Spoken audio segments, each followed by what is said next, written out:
guys, and welcome back to the Cruel Room. We're here once again in this wonderful ranty room for all things Formula 1. And what could be said for the Austrian Grand Prix? The doubleheader at the Red Bull Ring comes to a close, and this time it was a lot more exciting. I wouldn't say it's the best race of the season so far, but it was certainly better. The softer compounded tyres offering one-stop, two-stop strategies, and a lot of bunching towards the end for the final points-paying positions, of course. Most notably, the Alonso-Russell battle towards the end was particularly special.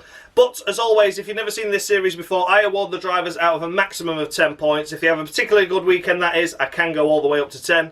And if you have a particularly poor weekend, I can go all the way down to 0. However, I do award bonus points if something really special happens or a driver over-delivers on their qualities and car performances. And I can go and offer minus points to all those that are extra special, but for all the wrong reasons. So to kick things off, the race winner, Max Verstappen, an absolutely stupendous race weekend by the Red Bull squad, in the hands of Max Verstappen at least. Anyway, we'll get to his teammate later. But before we do that, I just want to award this... Pam of the week, you bastards.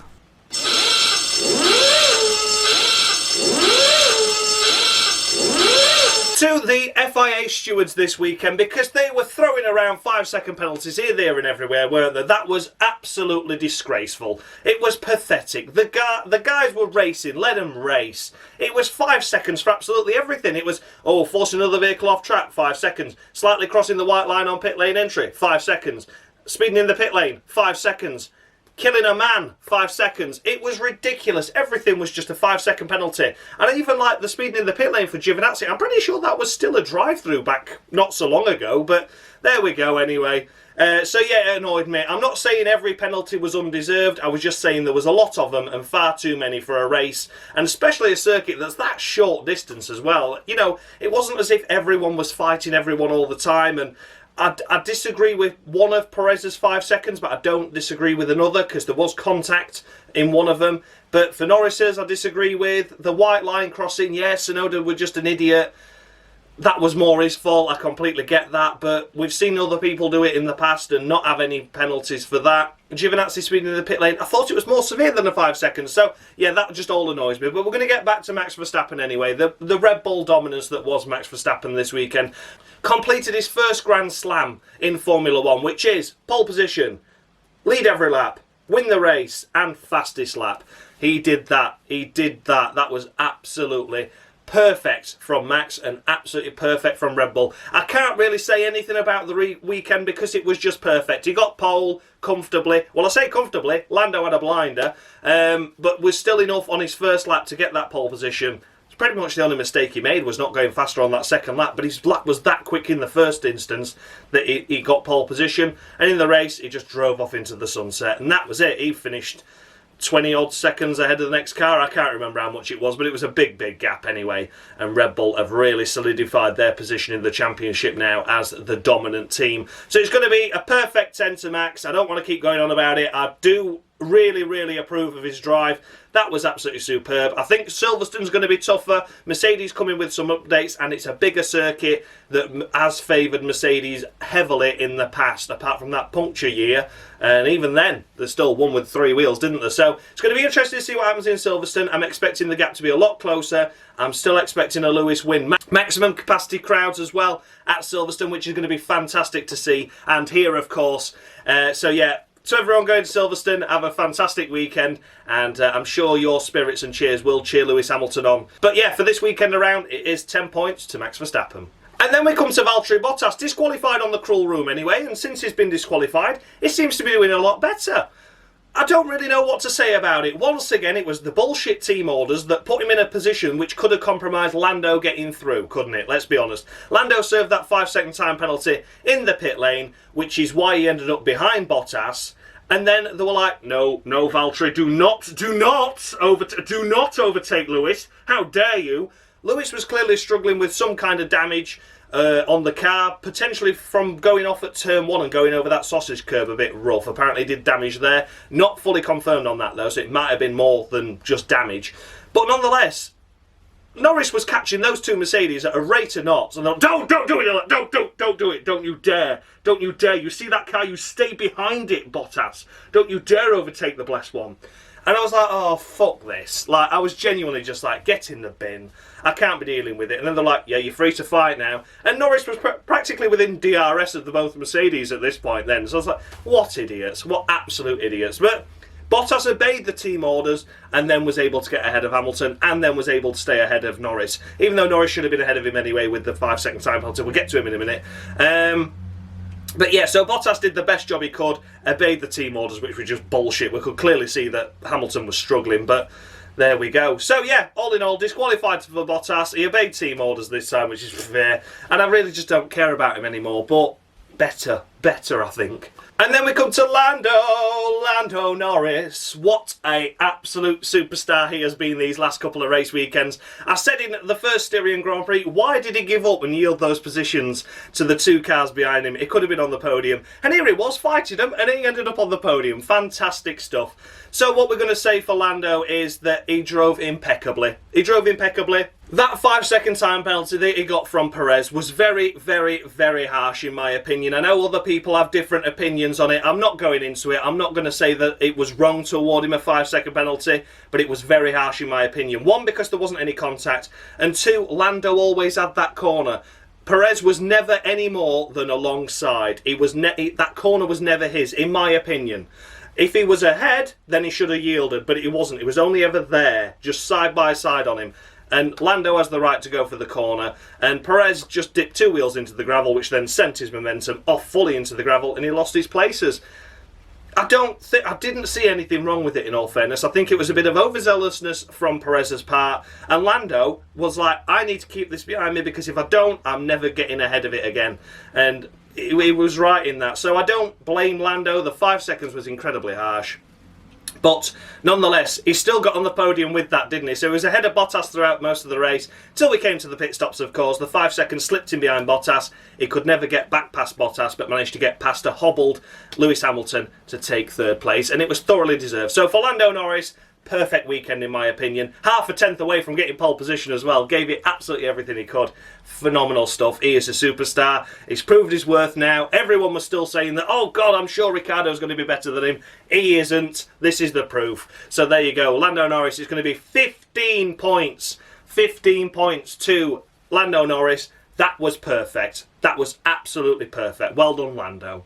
And then, as mentioned, we come to Lewis Hamilton down in P4. It was so frustrating to see him down in P4 due for the championship, because I want to fight, and it's 32 points to the gap now. Oh, it was a shame, wasn't it, really? I don't really know what happened. I believe it was floor damages as a result of him running wide at turn 1. In the race, he qualified P4. He was 3rd, obviously, after Perez got pushed off. And then that was it. That was it, really. He got ahead of Lando, of course, so he was up to 2nd. And that was only just before the first pit stops. Lando was keeping him behind for quite a lot of laps, wasn't he? And fair play to Lewis there. He got past him on like lap 20 or lap 21 or something. And he was like, this Lando kid's a solid driver. And I thought, fair play to Lewis for that. He didn't have to say that, especially during a race where he's like highly in combat with the car he's just overtaken. And he's got a lot of things to worry about. And he still had time to just appreciate Lando and was like, that was a good drive. That was great by Lando. So fair play to him for that. So for Lewis Hamilton, it's going to be 7 points on the board. The reason why it's 7 and not more is because I did feel he got the most out of the car. Started 4th, finished 4th. You look at the timesheets on that and you think, yeah, that was probably okay. But I believe the damage was caused as a result of a turn 1 running wide by Lewis. So if it was self-inflicted damage, that's why I'm knocking the points off. I'll amend the points later on if I find out it was something to do with the car itself as opposed to him making a mistake and causing the damage, of course. But yeah, it was good to see Lando on the podium. It was a shame that Hamilton couldn't have been closer to Max to keep the points down a bit. As much as I'm a Red Bull fan, and I'm not keen on Lewis, I want to see a battle for the championship, and it's going to be incredibly frustrating for me to see that we've got a dominant team now with Red Bull, and we've got no one to offer the fight to Max. I can't be hypocritical about it and say that's going to bore me, because it is going to bore me. I want to see a fight up the front that we've had for the first 8 races, but now round 9 has really put a big margin between the two. But having said that, we've got the Silverstone race coming up. Big Hamilton support there, of course, as always. I hope there's a lot of support for George and Lando as well, because this weekend they all drove the hearts out, and I hope they can all drive the hearts out in front of the Silverstone crowd as well. So cheer all three of them on. It's going to be a cracking weekend. But yeah, just for now, 7 points to Lewis Hamilton, but I am expecting him to have the upper hand at Silverstone. And then we come to Carlos Sainz, a crap qualifying. Of course, the Ferrari team electing to start on the mediums, or try to start on the mediums and get into Q3 on those. Didn't work. They rounded up 11th and 12th. Sainz got elevated to 10th as a result of... Whose penalty was it? Was it Vettel's? It was Vettel's. Of course it was. How could I forget? And then it got it up into the points. So well done to Carlos Sainz. 6th on the road, elevated to 5th as a result of Perez's many penalties. And yeah, cracking drive by Sainz. I think he did really well. He got let through at the end there by Charles to allow him to have an attack at Ricciardo. And by allowing that attack on Ricciardo, not only did he get past him, but he also got Perez as well as a result of the on-the-road time penalty for Perez. So fantastic. That was great team strategy there. Great drive by Sainz. Thoroughly deserved it. I think Leclerc would have finished ahead had he not been shovelled off a couple of times by Perez, but as mentioned, we'll get to him. But yeah, solid drive by Carlos Sainz. Shame the qualifying wasn't better. But all in all, it's going to be 8 points to Carlos Sainz. I think he did really well there and thoroughly deserved that 5th place. And then we come to Sergio Perez, the king of the penalties. 10 seconds worth to add to the end of the race, please. He shuffled Charles off in turn 3 for, what do we call it? You know, the first time it happened. I know there's only 7 corners at Austria, but we managed to find 11 to name. Weird, I don't get it. But anyway, it was the one after the long straight, and Charles was on the outside, and this is the one I feel was deserved by Perez for 5 seconds, because Charles was ahead at the exit of the corner. I'd sort of net the corner for Charles at that point. Then Perez understeered into the side of Charles, which forced him off into the gravel.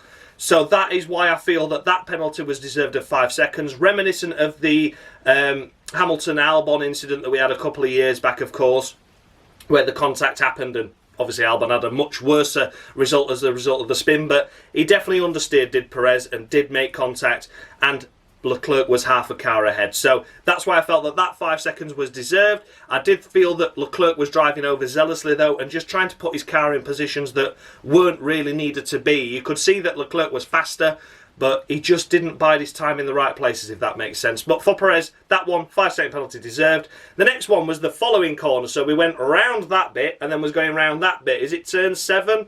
I can't remember. But yeah, again, Leclerc put his position on the outside, and this one, he was always behind or just alongside once again. And it wasn't as harsh off this time either, because he only dipped 2 wheels onto the gravel and just sort of like moseyed on in behind Perez. It was forceful, but I feel again that it was Perez's corner, that one. That one was always Perez's corner. And we need to allow for tough racing. Apart from that, Perez's race went wrong when he got bumped off by Norris. And the thing that I will say for Perez is that he knew Norris. He must have known that Norris was given a 5 second time penalty, because the team would have told him. And then he did what he had done to him to other cars, and obviously wasn't expecting a penalty.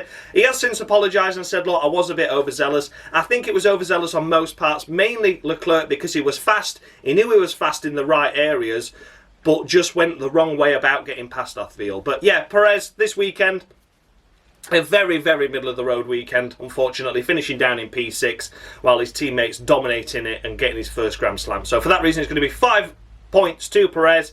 I hope for more.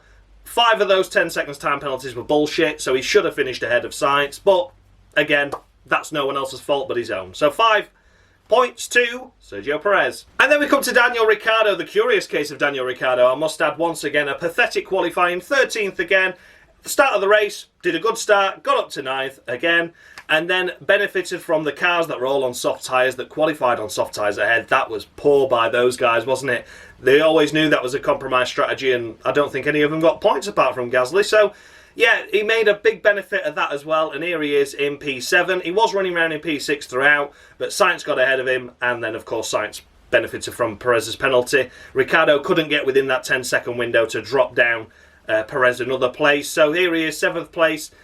A good recovery from a bad qualifying. I think he did all he could with the pace he's got in the car, at least.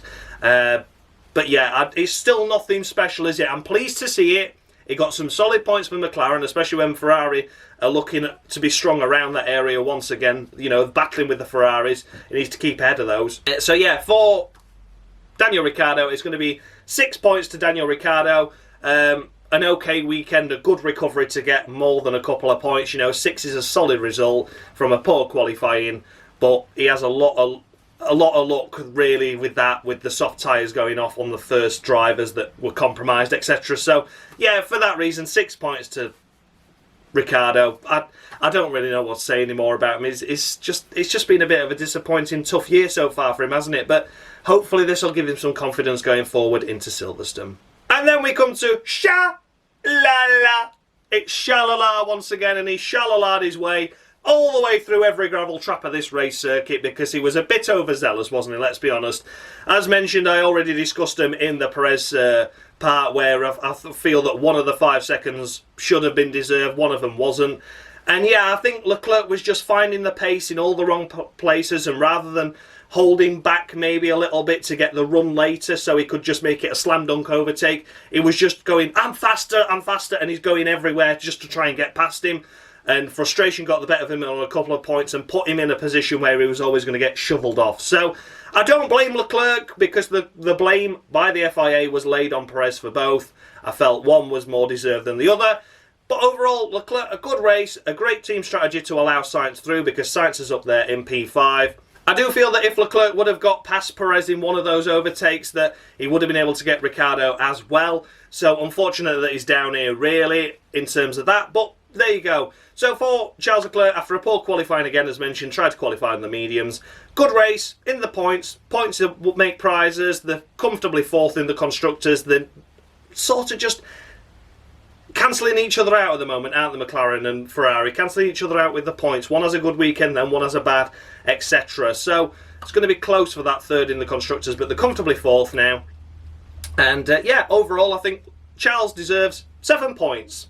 7 points on the board. I think considering he's supposed to be the team leader, Sainz did have the better weekend overall. Leclerc was a little bit overzealous in places, and here he is down in P8. So yeah, a good weekend, a good recovery from a poor qualifying. Just 7 points this time around. And then we come to Pierre Gasly. As mentioned, the soft runners really struggling. The ones that qualified on the softs had no option but to do a 2-stop, of course. And they went soft, hard. And here he is, Gasly, once again, the only driver in the points out of those 4 cars. Which, of course, were his teammates Tsunoda, Stroll and Vettel, the 2 Aston Martins. So sometimes it always makes you wonder, is it really worth getting into Q3 if you're starting on a compromise strategy? But Gasly picking up a couple of points. Disappointment by AlphaTauri this time around after qualifying 6th and 7th. Yeah, bad strategy, but they would have expected more, I'm sure. Yeah, I think in all honesty, Gasly has to be really thankful to George Russell for holding up Fernando Alonso for as long as he did, because Alonso was so quick. I think Alonso maybe could have caught Gasly had it not been for that holding up for so many laps, because he was on fire, was Alonso. So yeah, a weekend once again, a poor weekend after a fantastic qualifying for the AlphaTauri team. And it's going to be 7 points to Gasly. I don't think that's as good as it should have been. And then we come to Fernando Alonso. Oh, Fernando. He had a stunning lap in Q1, didn't he? All the way up in P3 there. Of course, we know other drivers were on slower runs, etc. We know how Q1 works. But he could have easily been inside the top 6 in qualifying 3 had he not been held up by Sebastian Vettel, which cost him dearly. Started down in 14th place. What a shame. And we were thinking, well, that's his weekend over. Even Alonso admitted it. But here he was, a fighting, charging, and really, really lucky to get P10, to be honest. George put up a thrilling fight there. It was a great, great duel those last few laps. But once he got ahead of Russell, he pulled away by about 4 seconds at the line. So it was clearly the faster car. And Alonso even went over to George at the end of the race there and gave him a little hug and was like, you know, consoled him, because I think, you know, George was obviously understandably gutted, as were Williams, but not to take anything away from Alonso. He has to go get them points. He picked up a point where his teammate was once again absolutely crap, and he was robbed in qualifying as well, of course, Alonso. So picking up a point, fair play to Alonso. It's 10 points. He's found his feet these last few races. Really good to see, and I'm looking forward to seeing how he gets on at Silverstone. But yeah, perfect weekend by Alonso.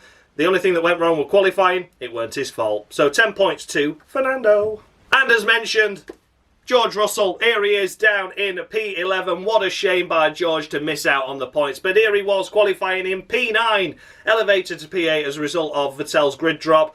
And he was running round. Unfortunately, he slipped back in the race, didn't he, at the start, around about the 12th, 13th area. And then he just got into the points and was clinging on to that one solitary 1 point for 10th for so long, fighting against Alonso. But it wasn't enough in the end. With a few laps to go, Alonso slipped through. And yeah, oh, you could see the pain in everyone's eyes at Williams. But George, fantastic weekend, buddy, once again. Can't fault you for what you've done. And it is a full 10 points to George Russell as well. That was a perfect weekend. You couldn't expect anything more than a P9 qualifying, especially on merit. Elevated to P8. Bit of a shame he dropped back at the start there, but as always, a Williams car in the points and running round in the points for as long as they did was impeccable. So well done, George. It's a full 10 points. What a shame it wasn't just one place higher. And then we come to Yuki Tsunoda. I'm on 5 Live, but no one listens to the radio, you bastards.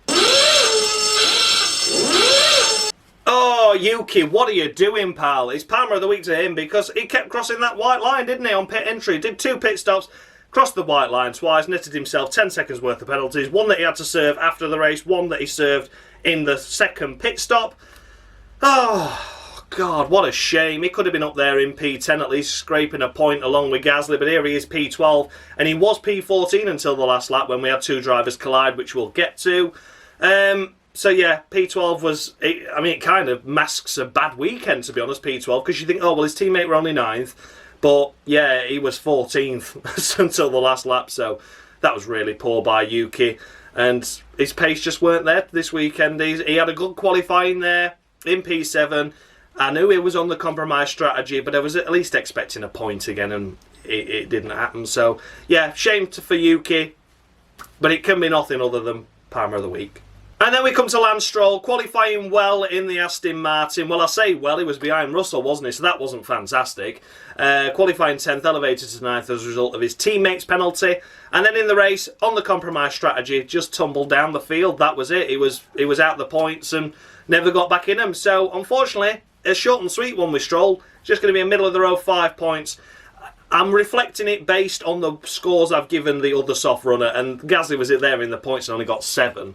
So yeah, I know he was on the compromise strategy, but he didn't have a good qualifying to finish behind a Williams, and then in the race, he was outside the points after the first pit stops, and then he never got back in them. So yeah, Lance Stroll, poor weekend after a good qualifying, compromise strategy, but maybe you should have been scraping the points or at least fighting with Russell, Alonso, etc. So just 5 points to Lance Stroll. And then it's Antonio Giovinazzi, the Italian stallion, once again. And once again, a very poor weekend, unfortunately, by Antonio. A big shame. It was a crap race, wasn't it? Let's be honest. He sped in the pit lane, so got himself a 5-second time penalty. Can't remember if he served that in the stops or if it was added on at the end. But either way, it didn't affect his position because he did finish behind Stroll anyway. And yeah, just a big shame for Giovinazzi. Nowhere all race, unfortunately. Just nowhere. He had a poor qualifying 2 run, so he was all the way down in 15th and just never, ever got anywhere. And looking at the practice times that the Alfa Romeos had, they could have been in the points. So missed opportunity once again. But once again, they can breathe the sigh of release because Williams didn't score points and they could have been again. So big ball drop by Williams these last couple of races, and a big phew to Alfa Romeo, but their drivers not really delivering that much at the moment either. And as much as I like Giovinazzi, it can only be 3 points. Poor qualifying, sped in the pit lane, and was P nowhere, and massively behind his teammate as well, I'd like to add, until the final lap. But we'll get to his teammate now. But yeah, just 3 points to Antonio. Poor weekend. As mentioned, it is time for Antonio's teammate, Kimi Räikkönen. I'm doing this against my will. Help me! And there you go, another Palmer of the Week because we can. What was he doing? Räikkönen on that last lap. Oh, Kimi. Oh, Kimi. What were all that about? What was all that about? I don't know what you did there. You'd had a really good race and you were going to be potentially P11. You were going to get past Russell. Alonso had gone. There were no chance of points. And then he went wide trying to battle Russell. Vettel slipped through. Vettel was there. I could see him. Everyone could see him. And then Raikkonen just went doink and just spat them both off on the... Oh, that was just... I couldn't believe it. They both got spat off onto the gravel. Raikkonen recovered to cross the line. Vettel didn't. Yeah, he was done for the penalty. I think he's got 2 penalty points and 20-second adders to his race time. I don't think it affected his position anyway. But here we are. Palmer of the week. That was a bad way to end what could have been another good race for Alfa Romeo. Not the points that we were hoping for, but could have been a top 11 and could have got past Russell, but not to be. It was ended up with damage. Both cars, you know, taking a fellow rival off the track and just really poor. So there you go. Palmer of the week 2. Kimi Raikkonen. And then we come to Nicholas Latifi. He is disqualified. There we go. Disqualified from the Cruel Room Championship. I've given him more than enough chances and he has failed to deliver.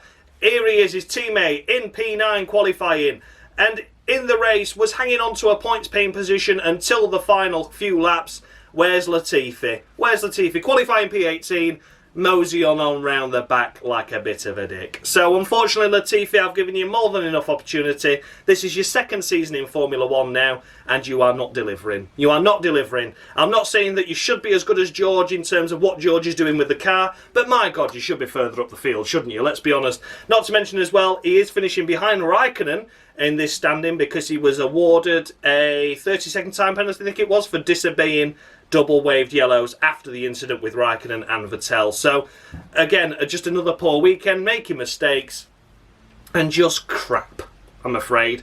So, yeah, Nicholas Latifi, disqualified. And then it's time for Sebastian Vettel, and what could be said for Sebastian other than poor weekend once again? He blocked Alonso in qualifying, he blamed his race engineer, but at the end of the day, look in your mirrors, that's what they're there for. And then people say, well, they can't really see in the mirrors. Why have they got him then? Why have they got him if they can't see in the mirrors? I'm sorry, but you can blame your engineer all you want. He did mention Alonso on the radio, but I think it was already too late, because he said Alonso 2 seconds.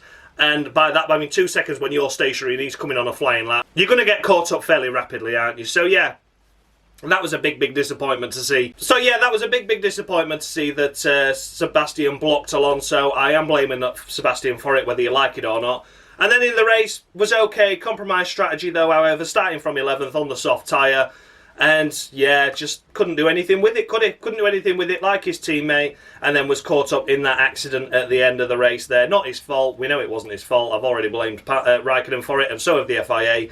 But, yeah, disappointing weekend. 4 points to Sebastian Vettel. And then it's Mick Schumacher, and I think this was a really good unnoticed race weekend by Mick Schumacher. I think I've got to be honest here, I think he did really, really well. I've looked at the timings, and it was 55 seconds ahead of Mazepin. Like, I know that's not anything to be surprised about, but he nearly lapped him. He nearly lapped his teammate in 71 laps while they're all just giving way to traffic, and it's a tough race to judge this one, because once they start getting lapped at a small circuit like this, they're forever being lapped, because they're off the pace, off the line, trying to warm the tyres up another car. Oh God, let's get it. Oh God, another car, and before you know it, it's a never-ending cycle of just having a full circuit full of cars, and you're just having to pull out the way. So yeah, I think this is a generous score, but I do think he deserves it, and it's going to be 8 points. 8 points to Mick Schumacher. I think he deserved that score. That's a good one, a solid score, and that is because he did a good qualifying once again. P19, it was only a couple of tenths shy of Latifi, and then in the race, he drove as good a race as he could with a Haas. He didn't slip behind Mazepin like he has in the last few races, and that was clear to see because of the big gap between the two of them at the end. So yeah, well done, Mick. 8 points to you, and yeah, I hope that helps you in the Cruel Room points, and yeah, I think he deserved it. And then he's, as mentioned, Schumacher's teammate Mazepin, and Mazepin, of course, we don't award him on here. Dan Mushy Gaming just has his own fun with the points table, so look forward to that at the end, because he's a bit of a dick. So we just do what he wants, we just have fun with him. So there you go, that's Mazepin. We don't talk about him, and we just award him insults at the end of the race. And then we come to Esteban Ocon, a retirement once again in the race. Yeah, just got clipped and just bent the wishbone, and that was it. One wheel's pointing that way, one wheel's pointing that way. I'm out. And it's going to be 1 point to Ocon, and I normally give middle of the road 5 to retirements early on in the race, but we have to take note that it was a crap performance once again. Alonso qualified in 3rd in Q1, and he was down in 17th position. Not good. Not good. And then in the race, he put himself in that position, being so far back, to get that damage. So I've not got no sympathy with Ocon. He had a poor race at the Austrian Grand Prix. He's had a pathetic race here as well. Put himself in a position where he got sandwiched by a Haas and an Alfa Romeo. You shouldn't have been anywhere near those cars, Ocon. So you're lucky you're not getting Palmer, because had you finished the race that far down the field, you would have been, again.